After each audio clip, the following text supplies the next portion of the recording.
Okay, sorry about that, everybody. Had to get everything set up. Assalamu alaikum wa rahmatullahi wa barakatuh.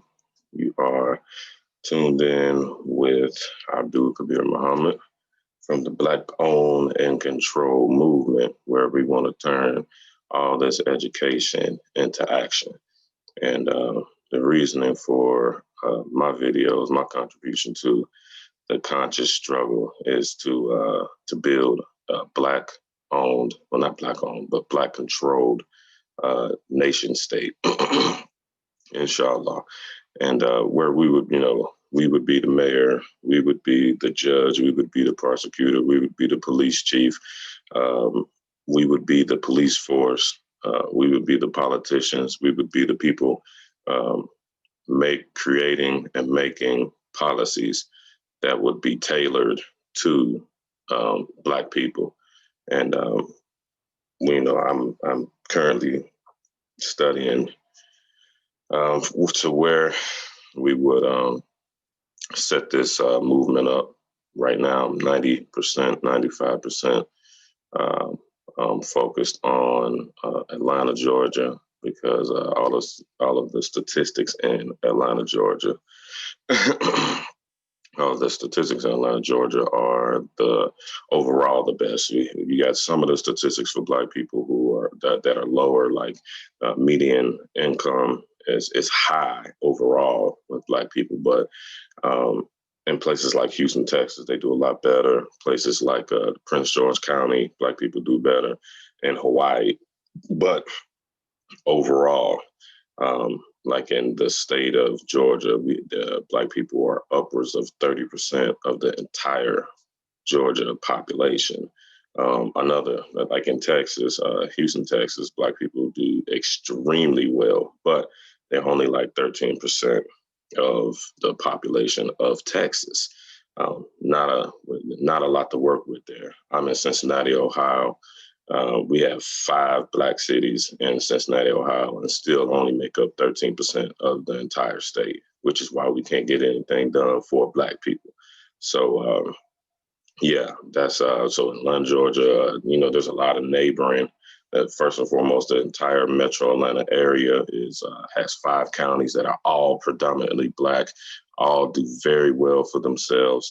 And then Atlanta is neighbored by other Black cities, Augusta, Savannah, Macon. These are other Black neighboring places. There's another one called I think it's called Eaglestone County. That's Black. Um, majority Black. So the idea is to turn all of this education into action.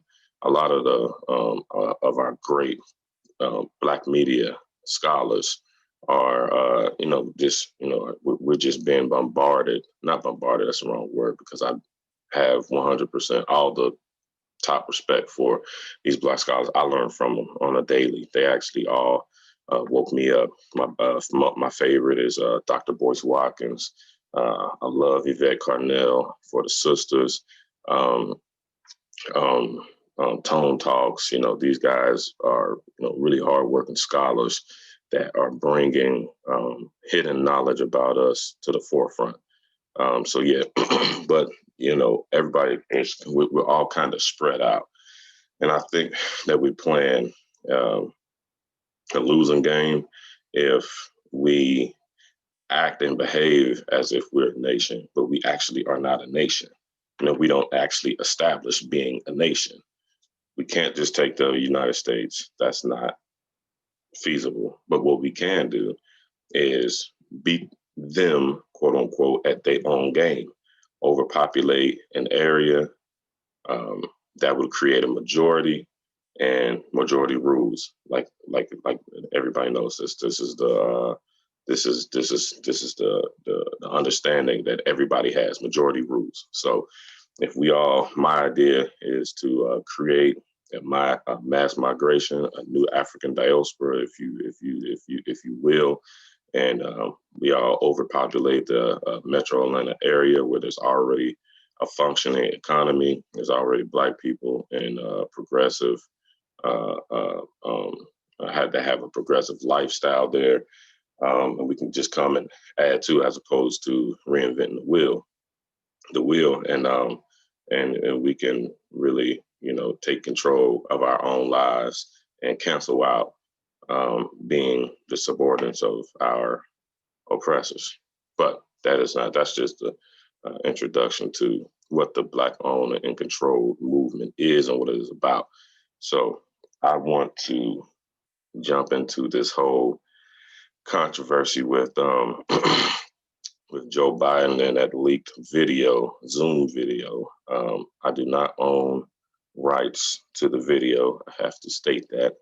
The Intercept does. And I thank the Intercept for providing us with this transparency, with this, because they didn't make it transparent. Whoever leaked it, I thank you. And I thank the Intercept for being courageous and putting it on their website and just wanting to get the truth out there. I really, we really appreciate that, because this lets us know who we are dealing with. So let's jump straight in it. Mind me if I have any technological hangups. I'm just now getting acclimated with all this stuff. It took me. I've been out of prison for 4.5 years, I'm a little bit over 4.5 years now. So I did 10 years and didn't never seen I seen a computer, but never dealt with a computer, never seen a smartphone. So I'm just now getting acclimated with all this stuff. So this is actually going to be my first video screen share, video voiceover. This is my first one, so bear with me if I get hung up just a little bit. I practiced it I practiced it a couple times last night when I finished working. So I think I got it down pat. But let's jump straight in. Alhamdulillah, wassalatu wassalamu ala rasulillah wa ala alihi wa sahbihi ajma'in. Okay, boom, boom. All right. That's the wrong one. There we go. All right. So he pretty much, um, so just to narrate, because the video is an hour and 40 minutes long. I watched it, skimmed through it. I was very surprised that our Black leaders agree or disagree with them. They stood up for what Black people want. There are 8 of them here, 4 sisters, and 4 brothers. I don't know most of them. I've seen this guy here down in the corner, Mark. I know this guy in the middle, Mark. And I've seen this guy in the corner, the host. I can't call his name. We got Al Sharpton here, and we got yours truly, Jim Crow Joe, and Kamala Harris. But they really took it to him. So the first half of the video is each one of them taking a turn and saying their part, saying what they represent, what organizations they represent, and it was good because there's an array of spectrum with the Black struggle and causes. They missed a lot of key points, which is what I want to touch on in this video. But they're doing something, and they did a good job. I think they really did a good job. And the first brother, he went straight in, Brother Mark. His name was the name that was called the most. He went in on Joe Biden. He did not hold back. Alhamdulillah, that's what we did. Matter of fact, Brother Al Sharpton actually went in. We've been criticizing Al a long time. I've criticized him as well. Black people are the hardest people to work with. We're a tough audience, so we got to give a brother credit. Maybe he don't have the best ideas or have it all figured out, but he's doing something. My thing is, the mistake is distrusting a system that was constructed on racism against Black people in general and in total, but more so against Black people. So that's my whole thing with Black owned and control. That's why I chose that name, because we need to control our own destiny and not be controlled by those who have ideas about what is good for us, which is Joe Biden's problem. Doesn't seem to me that he's that he's an evil snake that he can come off to be um, with the whole prison. What do you call it? Um, um, what do you call it thing? The '94 crime bill. Um, you would think that that would um, entail that he be a straight evil snake. But um, the way he was talking in here, he tried. He said some things that were good, which is the problem, which is another problem because all these politicians say things that are good. He himself uh, even said that he know these people, these civil rights leaders that he chose to sit down with, and and many others, and for the entire Obama administration, he sat down with them and talked to them and negotiated and so on and so forth, which was the punchline. For 8 years, they couldn't get nothing done. They couldn't get anything done, which is a huge, huge, huge problem. And I'm gonna get to all of that, but the what was crazy was he sounded like Trump in his video. So everybody hates Trump. So I can't track down any. Maybe some of the viewers can help me. Um, Maybe some of the viewers can help me with any kind of policies that Trump passed that like directly affected the black community in a negative way, which is Joe Biden has that blood on his hands. So in the conversation of the lesser of the two evils, I would have to give it to Trump. They're both evil to me. But who wins, I would say Trump wins because as being the lesser of the two evils, because I don't know of any policies that he passed that was directed towards oppressing black people, like Joe Biden with the '94 crime bill and all his sketchy civil rights background and all that. And then he was in the government for 50 years. And he claimed in here, say nobody has ever got more done than him in the House and the Senate or whatnot. But what did he get done? Our numbers are still the same since we've been fighting for this struggle. The wealth gap is the same. It's actually bigger than it was when in the '60s when we were first given our freedom. So what did he get done? That's why I want to ask everybody. He's saying that, and they didn't speak up against him. I don't know what they have hopes for, but he's not gonna single black people out like any other president. Nobody has ever singled black people out for anything other than the oppression of us. That's it. So I'm gonna go ahead and get started. The first thing is uh, how he came on. So the first hour of the video, all of them took a turn. They all said their piece. They all said good things. They said great things. The brother Mark, who started, he came off and was like, "Hey, we're gonna hold y'all accountable." And you can see Joe getting kind of, uncomfortable, with him saying that. But he let them know, and he let them know who was in charge and what was going to happen. So check this out.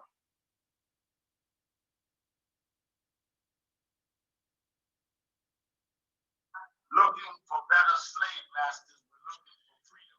And you should have said, all right, I was directly as an opponent of yours, because some people think they can come in at the last minute, say they were racist, this and that, we come right. So I'm very happy that you're there. I'm happy that Kamala Harris is there, Senator Harris now as president-elect. Not because of your stellar records, not because of your position, but I've seen you hold George Floyd's daughter's hand.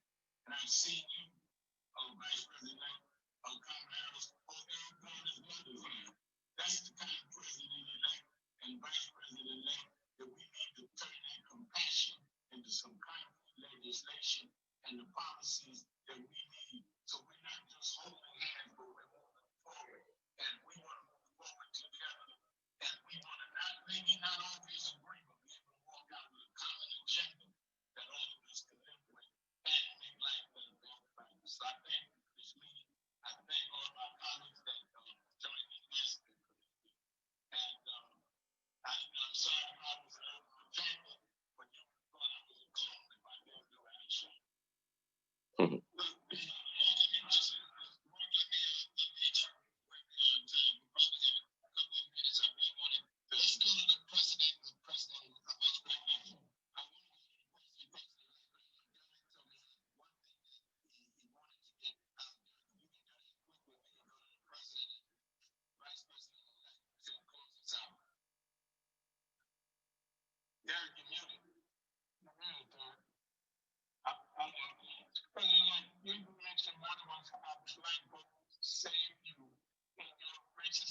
said it in a better way. We've talked about the friendship of us. We are now saying the Black community has stood up in this election cycle. Let's not suffocate the Black vote in Georgia and make sure we send the right message. Because the sense of this administration will be the ability of the city to confirm your nominee. We have an opportunity here. And we want to make sure we seize upon the opportunity and allow for the input necessary. 10 more appointments to go. A lot of people in our community are dealing with regions because they're not seeing enough of the progress that they can see at this point. Let's not disappoint them, and let's not get to a place where voters in Georgia begin second guess. Okay, let me respond. I don't got to go. Let me respond. I have to respond. Let's get something straight. You shouldn't be disappointed, but I think. Okay, let's stop right there. First thing, he let everybody know, hey, I gotta go. I ain't got time for this mess. So there's that Trump tone that y'all all hate so much, and the reason why y'all wanted to put him in instead of Trump. Well, he's doing the same thing that Trump was doing. So we have our quote unquote Black leaders. These people are the individuals who are supposed to be going to negotiate legislative freedoms for us. And then first thing he says is, I gotta go. I ain't got time for this. So hold up. So that means that we not important? Where you gotta go? Your time slot was for this, no matter how long it took. If he was sitting down with the King of Saudi Arabia, if he was sitting down with the Queen of England, they sit there all day. They would drink tea. They would eat food, and they would publicize it. They would, it would be all over CNN and this, that, and the third. But when Black people come to the table and we want to talk, and we finally get to talk to a president who has power and influence, first thing he say is, I gotta go. And then the next thing he say, let's get one thing straight. Look, what? Man, if I was in that meeting, I'd have stopped him like, hold up, my guy, hold up. I don't care if you the president, if you my boss, if you my supervisor, whoever you may be. We coming to you. I'm coming to you with the utmost respect for who you are. How can that not be reciprocated? So off top, he swings his bat, he swings his mallet, and lets them/us Black folks know who's in charge. Nobody should be in charge of us Black people. That's why I always hashtag Black independence, Black own and control. Let's take that power away from them. Let's get it away from them. I don't want to continue to be in a situation where I'm being told and we're being told, hey, check this out. This is how it's going to go. That's not a relationship. That's a dictatorship. And he goes on. And let's see, where he goes with it. So far is more than anybody else has done this far. Okay? Number one. Number two, I mean what I say when I say it. I mean what I say when I say it. Check his tone out. He's pissed off. He hitting on the desk. He pointing on the desk. This is all an authoritative mannerism. These are grown men and women who have grown kids, and this dude is sitting here like he's some type of dictator of some third or fourth world country talking to his subordinates. That's the first thing that's wrong. And also, he's running his so-called track record, letting us know, I've did everything for you. You did, don't question me.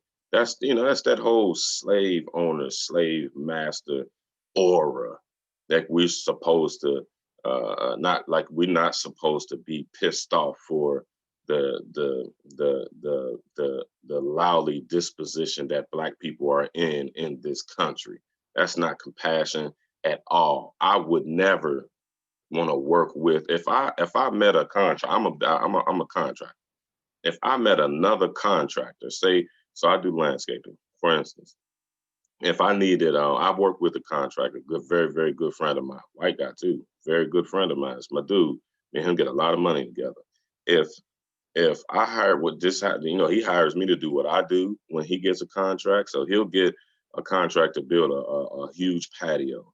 And there might be trees and brush and all kinds of stuff that needs to be cleared out first. He's going to have his guys and his crew go finish doing some work somewhere else, even if it's cleaning his shop. And then he'll have me and my guys come in and do what we do.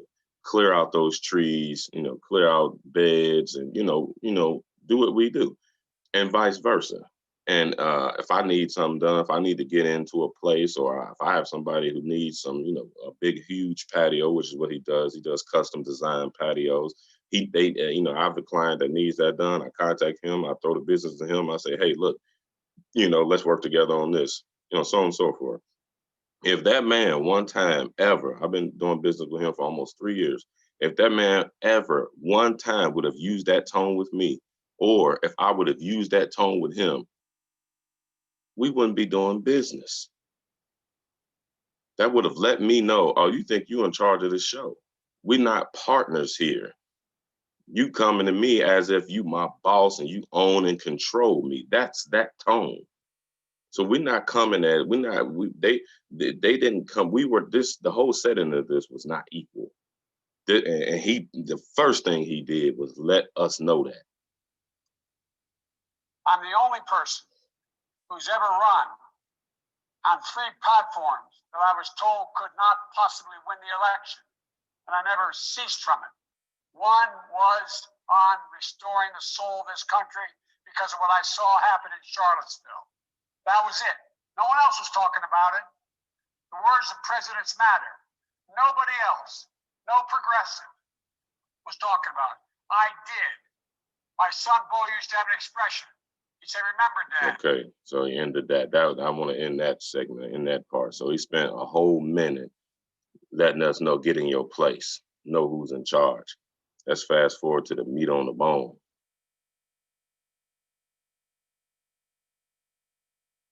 We're going to have more women than men, as it's looking like now. Okay, that's good, because I'm surrounded by women smarter than me, starting with my wife and my sister. But I'm kidding aside. This is going to be fully across the board. I'm going to keep the commitment that I said. And Reverend Al, I think you're right about this. It matters what a president says. And if you notice, I am not mincing my words when I speak about what I plan on doing as president of the United States. The only thing I'm not doing is I'm not engaging in retribution. I am not deciding that the way to win is to go after hate with hate. We have to convince people. We have to move them. And one of the overwhelming reasons I won, by the way, is because we took on racism in suburbia. White women overwhelmingly voted with me, and black women were the 2 places where it was overwhelming, because we spoke to those concerns. And Benita, you know what I'm talking about. You and I have talked before. I don't carry around a stamp on my head saying progressive and I'm AOC, but I have more of a record of getting things done in the United States Congress than anybody you know. Again, he's punchlining, letting us know, don't question me. I'm in charge of this show. Black people, Black leaders, you are not in charge of this show. I'm in charge of the show. And he actually later on in this video goes and tells them, don't question the judgment. That is slavery. That is 100% slavery. And then he came out his face and said it. I am not going to give retribution. That's what's owed, is retribution. Black people have been castigated. We've been castrated since the inception of this country. Now, I ain't saying that him and anybody else should go and slaughter or reverse what was done to Black people onto white people. I ain't say that. I'm saying that, but we definitely need to retribute all peoples and parties that have been involved in our oppression. That's when I committed a crime and I did 10 years, they gave me retribution. They gave me retribution. I violated the law, and the law was violated against us, and no retribution has been given out, none whatsoever. So if a person, if a group, a terrorist group attacks this country, all retribution is coming. They're gonna rain missiles on whoever it is and wherever they from. We get a lot of flack because black people will be beefing with each other, and then they go shoot the whole block up because they can't find who they looking for, so they just keep going and shoot this block up. They created that. They don't shoot your block up; they shoot your whole entire country up. They was looking for Saddam Hussein, and he wouldn't come out. They were scared to go in and get him, so they just rained missiles on him because they according to them, Saddam Hussein had committed crimes against the United States. Well, when are we going to be committed? When are we going to be considered a nation? When are we going to be considered a people? Well, we aren't a nation and we aren't a people. This is why I'm pushing black owned and black control, because until we can establish the sovereignty of our own selves, we will not be respected in such of a manner. And that's what he came out his face and said it. No retribution, none. So that means that everything wrong that was done to black people, we have no retribution coming for it. Come on, y'all. It's in the language, it's in the codes, and we hired my people. My people hired this fool. And he told us, and he gonna keep telling us. Watch. Of getting things accomplished. And that sounds so self-serving. I know that. But this is going to really be hard. This is going to really, really, really be hard. Why is this going to be hard? Why is this going to be hard? Why is it going to be hard for black people to get the retribution that we are owed? Dare I say the curse word, reparations, that we are owed. Mind you, that was not mentioned by now one of these black leaders. Why on earth is this going to be hard? That is letting you know that this government still is racist, and it still is operating off of the racist construct that was born in its inception. He just told us this is going to be very hard. Why is this going to be so hard? Only any fool can see that black people have been castrated in this country. We've been completely decimated as a people. Nothing in history can liken to what has been done to us. Nothing. How is this so hard? And you're supposed to be our president. People on Facebook called me crazy and said, well, what do you want him to do?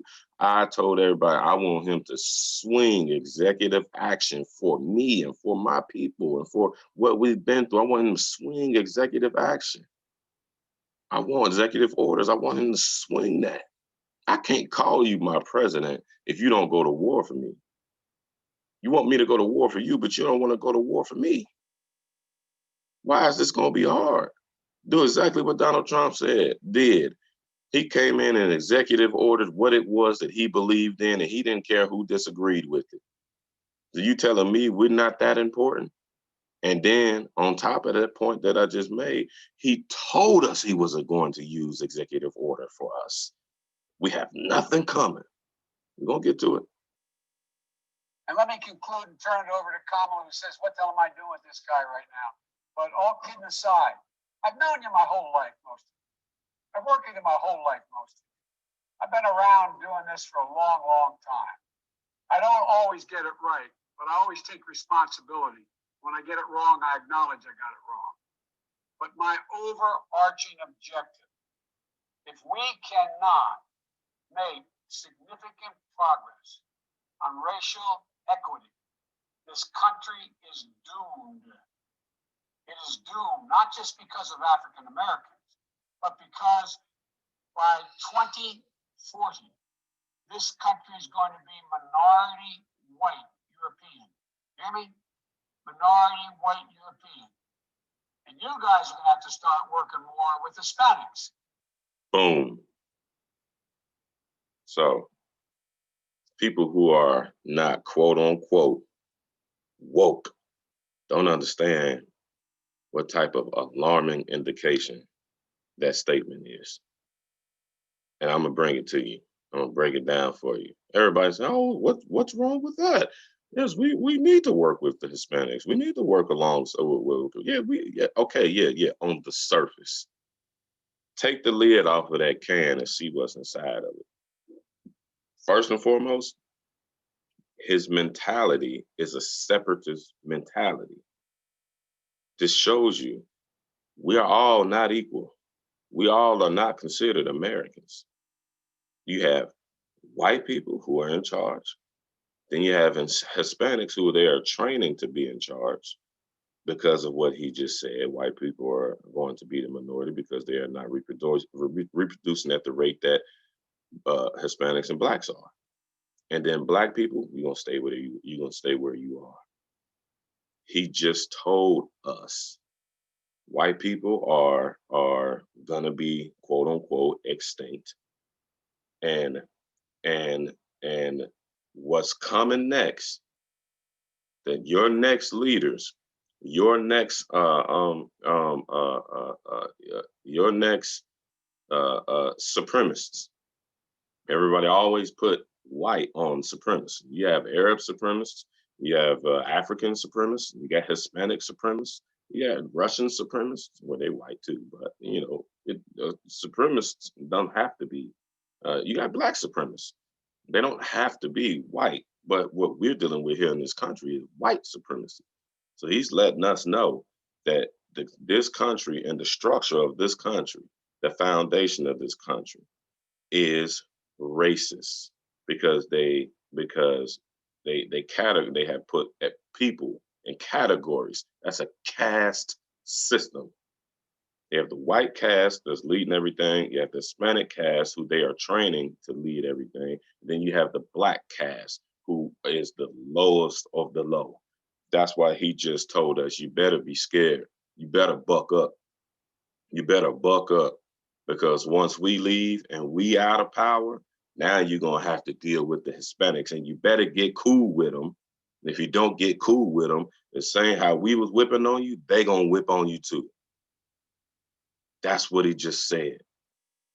That is not Black independence.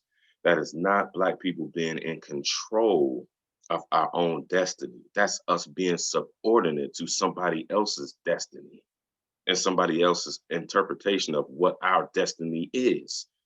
That is still slavery. We need to wake up.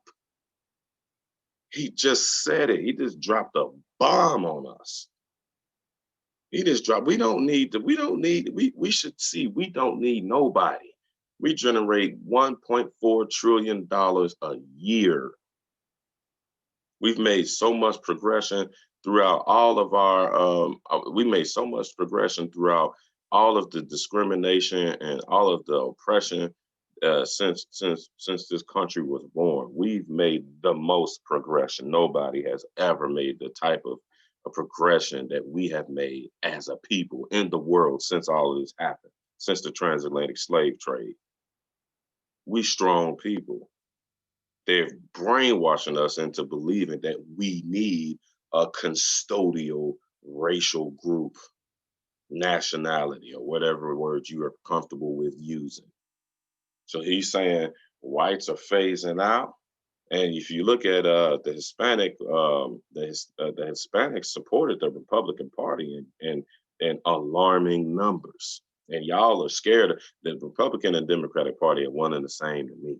You got open, you got room races, and then you got closet races. If you ask me, and we can argue about that some other time, but most Black people believe that the Republicans are the devil. The Democrats succeeded in making us believe that the Republicans were the devil. And Hispanic people came out in alarming numbers in support of the Republican Party. So he's like, oh, well, you better get your act together and you better be working with the Hispanics, because if not, what? What if we choose not to work with the Hispanics? What if we say, oh, no, we don't agree with what y'all saying. We're going to go this way. That's what Black owned and control is about. That's what having our own nation state is about. The Hispanics do. They have a capital.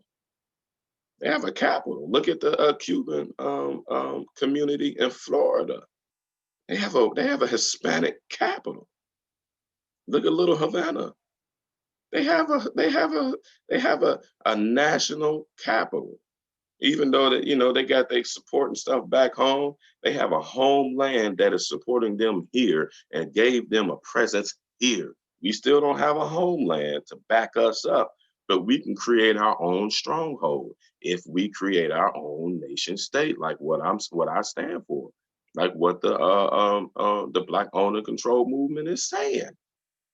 Imagine if we put all of our Black greatness, if we had them all in one state. If you ask me, Georgia. Well, if we had our Jay-Z, our Oprah, our Boyce Watkins,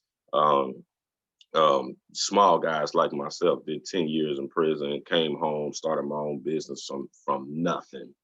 And alhamdulillah, I'm doing good. Alhamdulillah, can't complain at all. I couldn't find a job, so I made a job.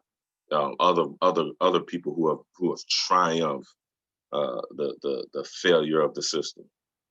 Imagine if we all this was concentrated into one place. We would actually create our own nation state. It would be more powerful than the nation state of Israel, who America sends billions of dollars to every single year because they respect their mind, they respect their disposition. Though Israel is only the size of New Jersey, and there's a lot of Black brothers. We have a significant Black presence in New Jersey. If I'm not mistaken, it's upwards of 30% of Black brothers in New Jersey. Israel is the size of New Jersey. And they done made America. They didn't ask them, they made America. Send them $15+ billion a year of military support. This is what being a nation does for you. You are a people, you yield power, you yield respect, and you yield authority. Not sitting down allowing this white man to talk to you like you better get back in that outhouse on the plantation and get away from my porch before I lose my temper. By the time I'm done getting dressed and brushing my teeth, you better be back in that outhouse. That's the tone of this conversation, the tone of this Zoom meeting. No disrespect to the Black leaders. I appreciate everything that they've done, but it seemed to be stuck in the early days of Martin Luther King when he thought integration was the way. And they stayed stuck and they stayed capsulated in that, basically asking white people for our freedom. And white people have no interest in our freedom because they make money off of it. Let's go forward. Let's get to these bombs he's been dropping.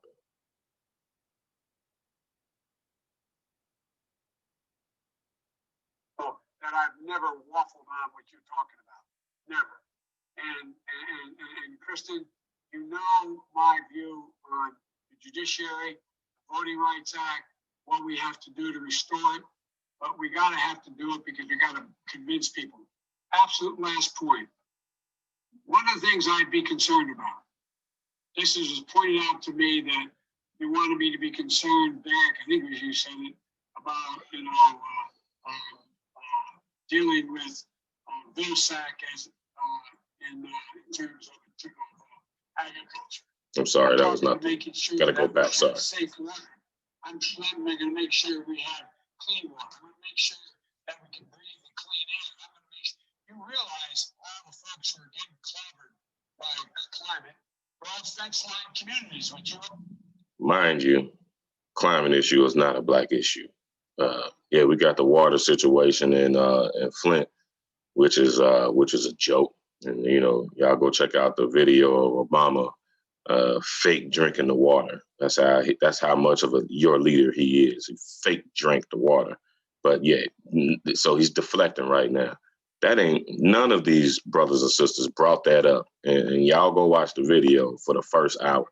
None of them mentioned no climate change. They ain't got nothing to do with Black people. We can care less about that climate. We need our money, our reparations.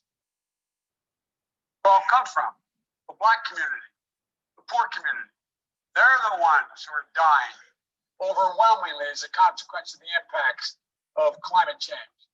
They're the ones who are going to get first relief in my climate policies. Climate's about equity. It's not just about being able to breathe clean air. It's about equity. And we're going to build back in a way that we're going to create significant jobs for folks that in fact represent minority communities.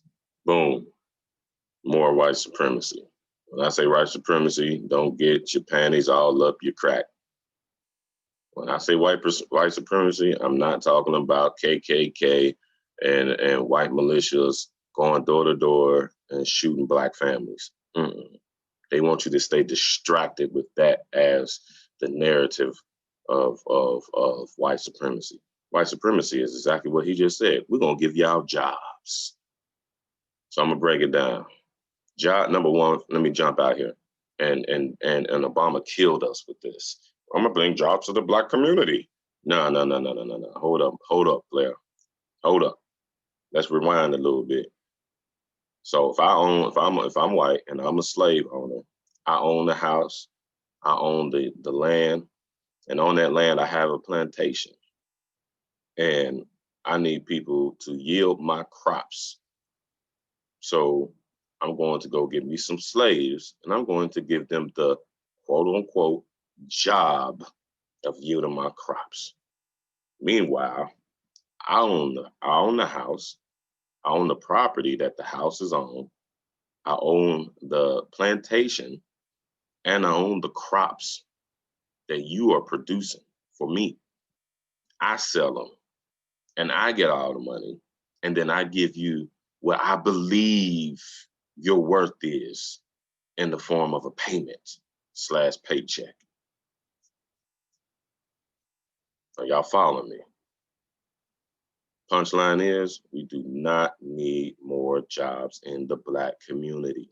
We need more businesses in the black community where we can create our own jobs. Why do we need to create our own jobs and stop allowing white people to create our own jobs for us? It's because we would live in that community, going back to the concept of a nation state, and we would pay competitively for the production of our goods, products, and services.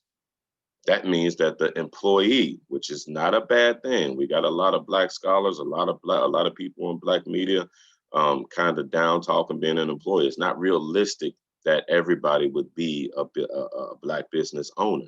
We need a hell of a lot more black business owners, and for this reason only. Nothing wrong with being an employee and working a job, but is everything wrong with being an employee and working a job where you are not valued appropriately?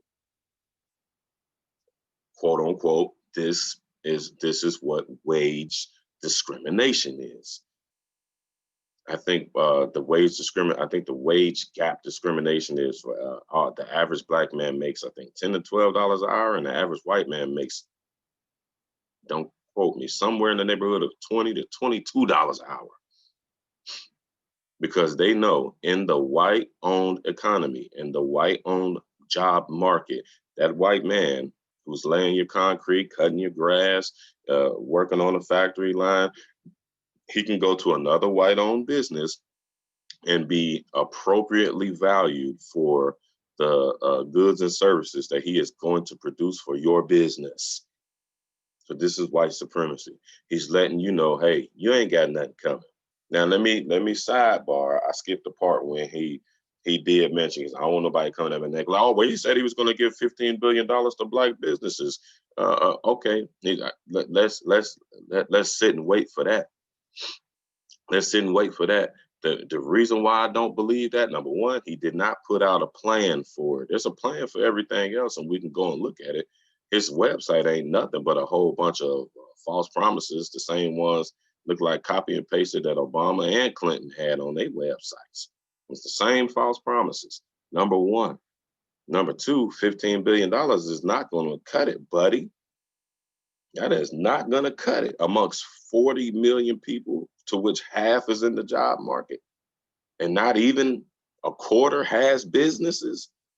I think it's somewhere in the. Please, one of my black media scholars correct me, but if I'm not mistaken, I think only 7% of black people have successful black businesses. I think it's some crazy low number like that. So you telling me $15 billion is going to go on that small percentage of people? Make me understand that. What really makes sense is that you would put $15 billion into black banks, which is what the black community is saying that we need. Put the $15 billion in the black banks, and the black banks know exactly what to do with it and exactly where to put it so that it will do some real good for the black community. But coming off of that point, if it created more jobs in the black community, white-owned jobs in the black community, means that you will continue to be discriminated against with wage because they do not value your life. They do not value your person. This is the reason why these embarrassing statistics exist. They do not value you. None, not at all. They're going to continue to give you $12 an hour, and they're going to continue to keep all the yield, all the crops that you yield, and they're going to keep the vast majority of those profits. They have no respect for your life, your community, your family, nothing. None whatsoever. Here, take this nigga and get on out my face and don't get nothing. That's what the black job market is right now today. And we would continue doing what we were doing in slavery times, doing all of the work, all of the hard labor, not being appropriately compensated, and then the white business owner, the white plantation men and women will be the ones collecting all of the money, which would continue to further the wealth gap. Let's go forward. He's getting ready to drop a bomb here. Judiciary, the Voting Rights Act, what we have to do to restore it, but we got to do it because we got to convince people. Absolute last point. One of the things I'd be concerned about, just as was pointed out to me that you wanted me to be concerned, Derek, I think you said it, about, dealing with Vilsack as in terms of agriculture. Well, first of all, you'll learn more about Vilsack's record, but my point is this. I don't think we should make that a big issue going into before January 5th when the election takes place down in Georgia. But I also don't think we should get too far ahead of ourselves on dealing with police reform in that because they've already labeled us as being defund the police. Anything we put forward in terms of the organizational structure to change policing, which I promise you will occur. Promise you. Just think to yourself and give me advice whether we should do that before January 5th, because that's how they beat the living hell out of us across the country, saying that we're talking about defunding the police. We're not. We're talking about holding them accountable. We're talking about giving them money to do the right things. We're talking about putting more psychologists and psychiatrists on the telephones when the 911 calls through. We're talking about spending money to enable them to do their jobs better, not more with more force, with less force and more understanding. But that's boom. Another bombshell. Nah, forget the bombshell. Another bomb. This man just said it clear out his face. We are not talking about defunding the police. Let me just let me just give you another bomb. In cities like Chicago, where they have embarrassing crime rates, embarrassing murder rates, cities like Philly, embarrassing murder rates, my city, Cincinnati, embarrassing murder rates, St. Louis, embarrassing murder rates. And they're talking about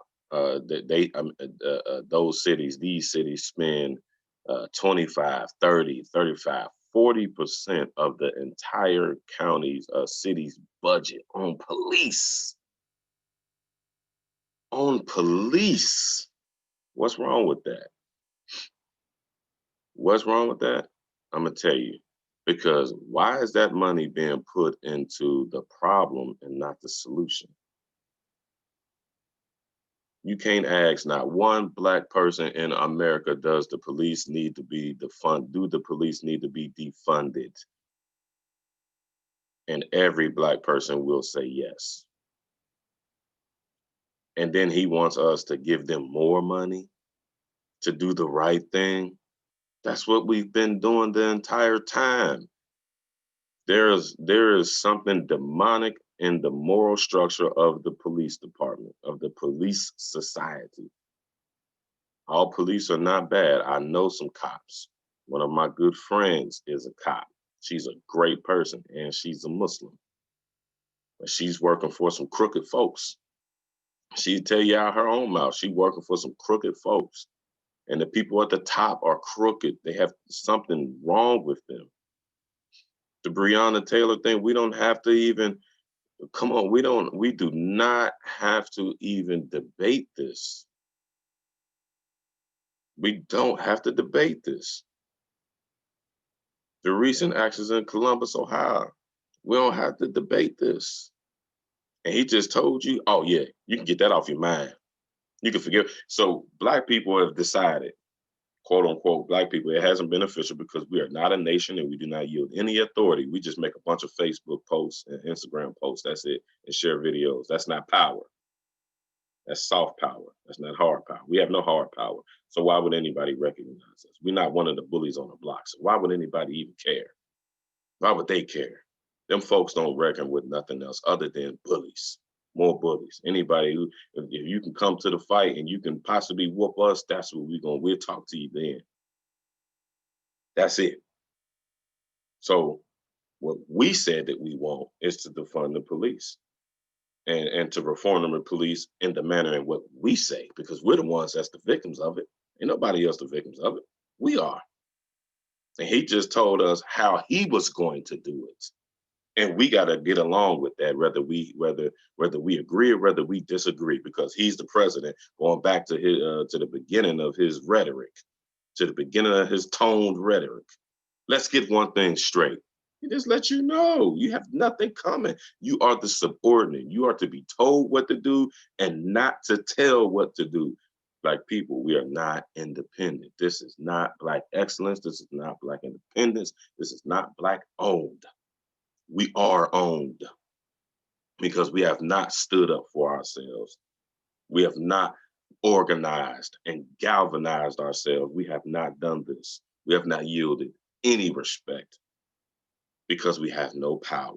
He just told us to our faces, he gonna give them some more money. He was the one, him and his crony was the ones behind giving the police more money anyway. Giving them more money anyway. Back in the 90s, he gave them a blank check and then he went crazy with the blank check. They run around like they the new Ku Klux Klan. They've been shooting niggas dead in the middle of the street since then. They weren't doing it before then. They did it a few times, but we were more together back then. It was a threat that if they was, putting bullets in our heads, that sooner or later, we'll find out who put that bullet in our brother's head, and then it'll be a bullet in that dude's head. We was unified like that back then. Now we're not. We talk more about who's the better rapper, Gucci or Jeezy, than we do, and we talking about who killed who between those two counts between, other than that. So we have no respect because we have no power. Getting to the end of the video.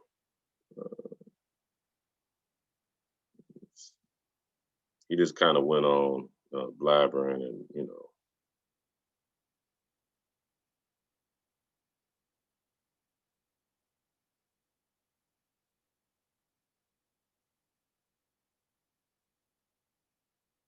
Would never be a time when black and whites would get along ever again in Delaware.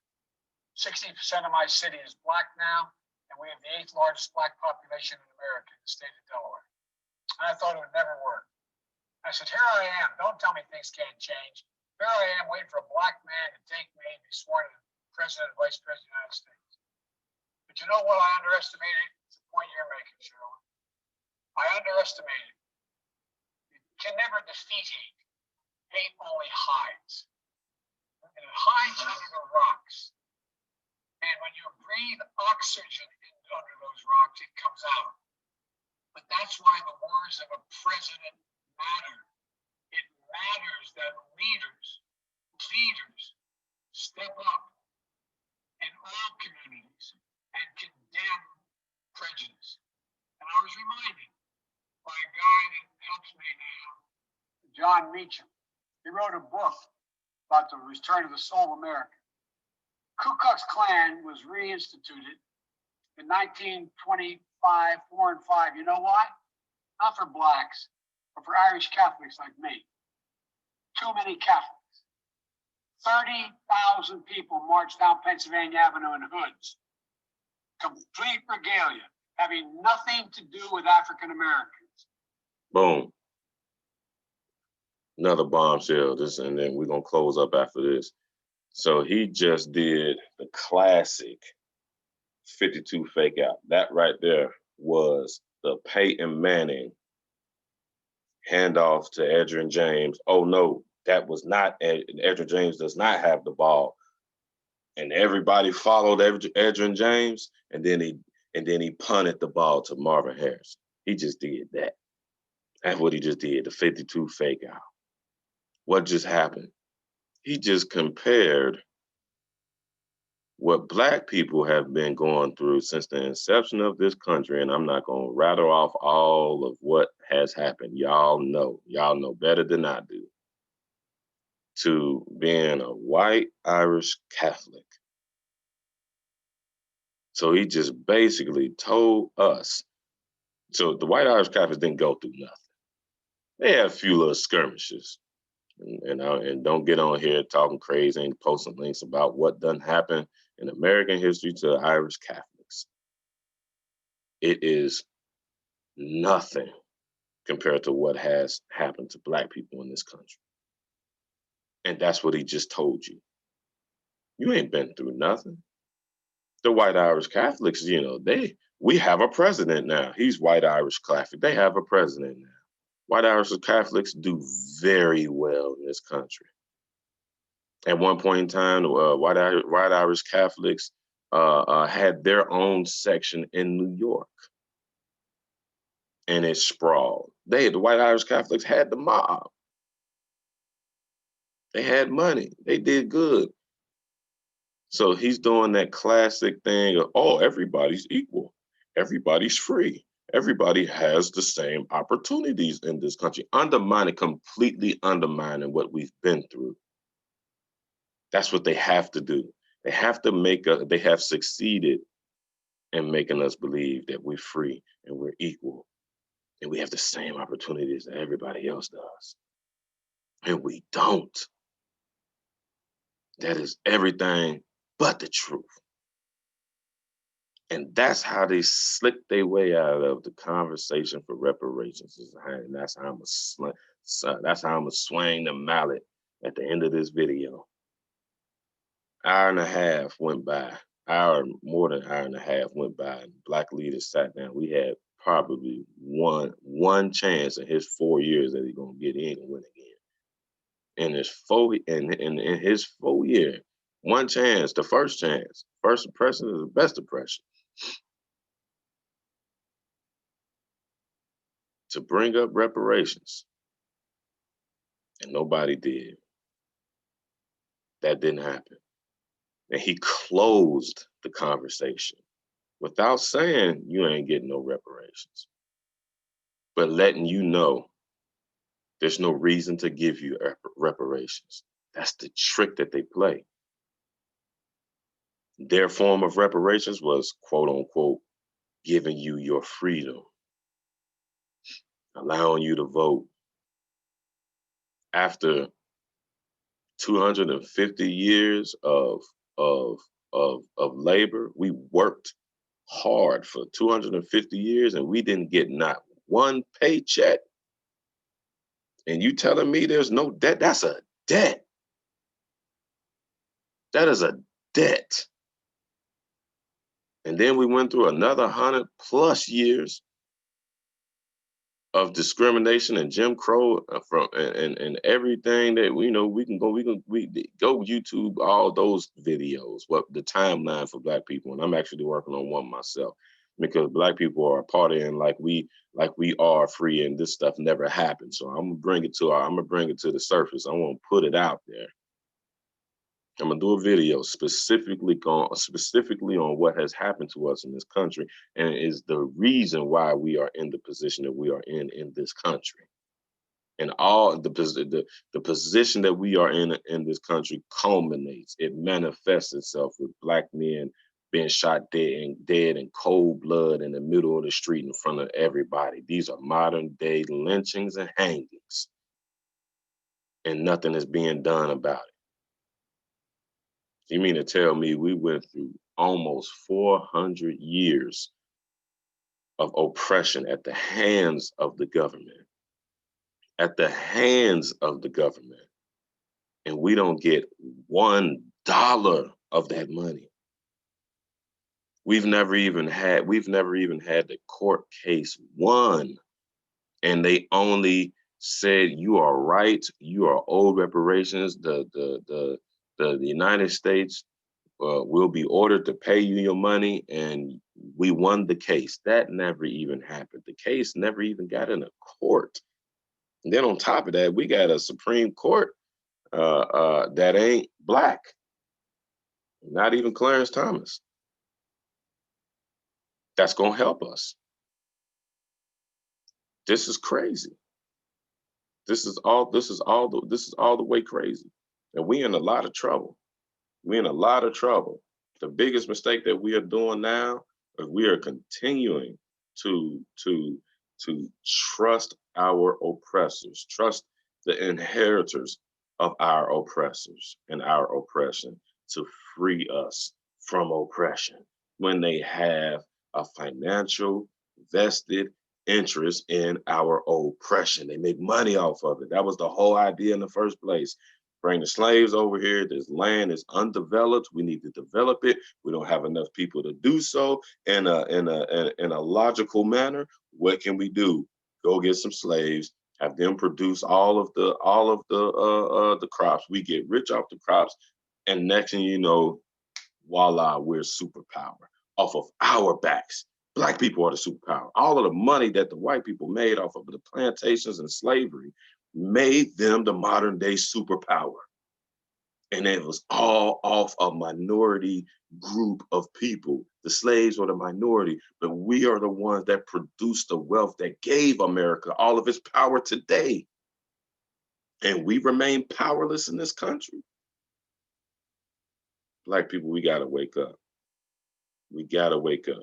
We need to quit all this partying. We need to quit all this tomfoolery that we doing on the internet. We got to wake up and look around. If you living in the projects and you just seen somebody get shot, you seeing people going in and out of jail, you working real hard and ain't getting nowhere. The only thing that you making is $30,000 a year. And this is the story. This is the American story. You got kids with no fathers, fathers without their kids. We have to oh, excuse me, sorry, I got stuff going on. Let me close this up. But we have to get away from this. And the only way that we can get away from this is if we Black own and Black control. That's the only way that we would get away from this. We have to take all of our resources and concentrate it. We have to take all of our resources and concentrate it into one place and produce our own nation. We have to produce our own nation. So I'm gonna close this up and get out of here. My computer is tripping.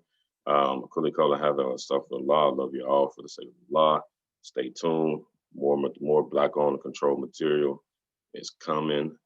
I love y'all. Thank you. Salam alaikum.